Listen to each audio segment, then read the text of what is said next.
If you want a feel of farm life to escape the hustle and bustle of the big city for a day or two, head over to Costales Nature Farm in Laguna. But before that, please don't forget to subscribe to this channel and hit the notification bell to be notified when we post our next featured farm destination videos.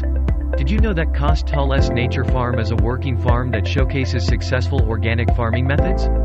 This farm is multi-awarded by the Philippine government and many other award-giving agricultural groups in the country. Costales Nature Farm offers accommodations for a 2 or 3 night stay that incorporates many farm activities. You can have the overnight stay and get yourselves busy with farm tour, fishing, vegetable harvesting and a tour at nearby tourist attractions.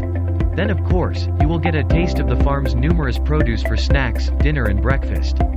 They also serve salad of fresh iceberg and romaine lettuce, free-range chicken and organic pork, fresh tilapia and many others. The accommodation is a native hut with 2 single beds, an electric fan and hot water shower.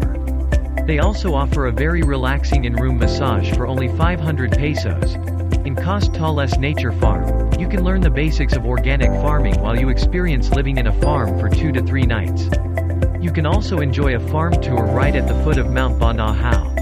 Be a farmer for a day and get your green thumb going as you sow seeds, transplant herbs, and harvest organic vegetables straight from the rich farm soil. Learn to make healthy juices and salads, and enjoy your freshly prepared farm-to-table dishes in a native hut with a view of the majestic Mount Banahao. With a highly flexible schedule, this half-day tour promises healthy food, splendid views, and laid-back activities no matter the time of day. Again, please don't forget to subscribe to this channel and click the notification bell. Thank you.